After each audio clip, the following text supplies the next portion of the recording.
సంవత్సరమునకు ఒకసారి మాఘమాస పౌర్ణమికి మాత్రమే అనుమతినిచ్చే తిరుమల కొండలోయల్లో ఉన్న రామకృష్ణ తీర్థానికి ఉదయం 5:20 గూడూరు నుంచి మా ప్రయాణం మొదలైంది. 8:30 తిరుమలకు చేరుకున్నాము. పాప వినాశనమునకు వెళ్లడానికి బయలుదేరాం. కాని మమ్మల్ని తిరుమలలోనే ఆపేశారు. కారణం ఉదయం 5 గంటల నుంచే భక్తులు రాక వల్ల అప్పటికే 5,000 మంది వెళ్లారని, ఇంకా లోపలికి అనుమతి లేదని, తిరిగి రావాలంటే కష్టమని అప్పుడు అర్థమైంది. ఇన్స్టా, యూట్యూబ్, ఫేస్బుక్ చూసి అంతా వచ్చేశారు.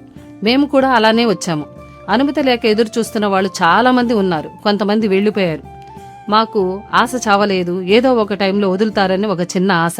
అలా చూసే లోపల కట్టిన దారాన్ని దాటుకుంటూ అందరూ ఒక్కసారిగా వెళ్లారు. అప్పటి వరకు అవకాశం కోసం ఎదురు చూస్తున్న మేము కూడా పరిగెత్తుకుంటూ వెళ్ళాము. ఇక్కడే మొదలైంది. అలా నడుచుకుంటూ ప్రకృతిని ఆస్వాదిస్తూ వెళుతూ ఉంటే ఇంకో పెద్ద గేటు. మరలా మనసులో బాధ. కాని ఎంతోసేపు లేదు. దానిని దాటుకుని వెళ్లిపోయాము. తిరుమల నుంచి 6 కిలోమీటర్ల పాప వినాశనంకి బస్సులో వెళ్లి అక్కడ నుంచి 6 కిలోమీటర్లు సాహసోపేతమైన మా ప్రయాణం జరగాలి. కాని మాకు తిరుమల నుంచే మా ప్రయాణం కాలినడకన 12 కిలోమీటర్లు నడవాల్సి వచ్చింది. దేవుడున్నాడు, మేము వెళ్లగలమనే నమ్మకం ముందుకు నడిపించింది. మాకు పాప వినాశం డ్యాం దగ్గర టీటీడీ బోర్డు వారు పొంగలి, సాంబార్ అన్నం, పెరుగన్నం, మజ్జిగ ఇచ్చారు. అప్పటి వరకు నడిచిన 6 కిలోమీటర్ల కష్టం ఏమీ తెలియలేదు. Full happy.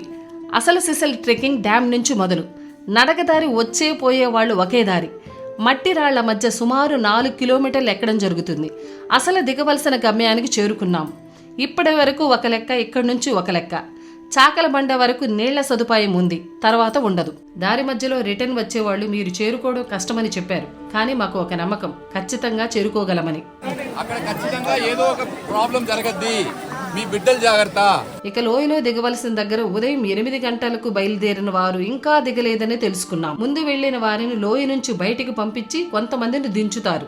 ఎందుకంటే ఒకే దారి, అది రాళ్ల గుట్టల మీద ప్రయాణం.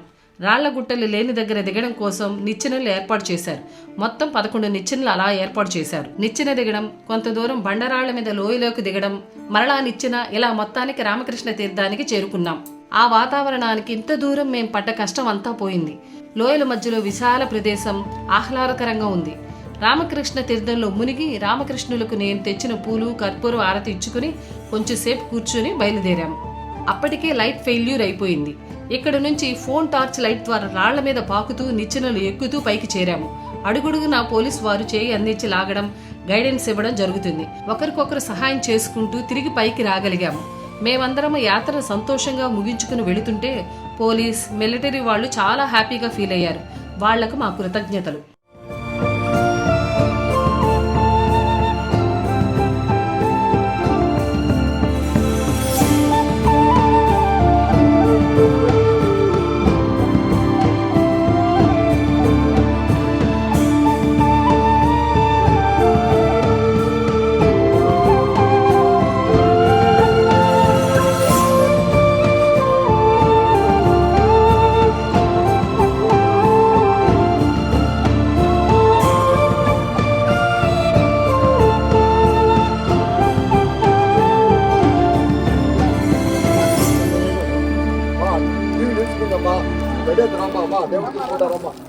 దేవుడు తీసుకుంటారమ్మా.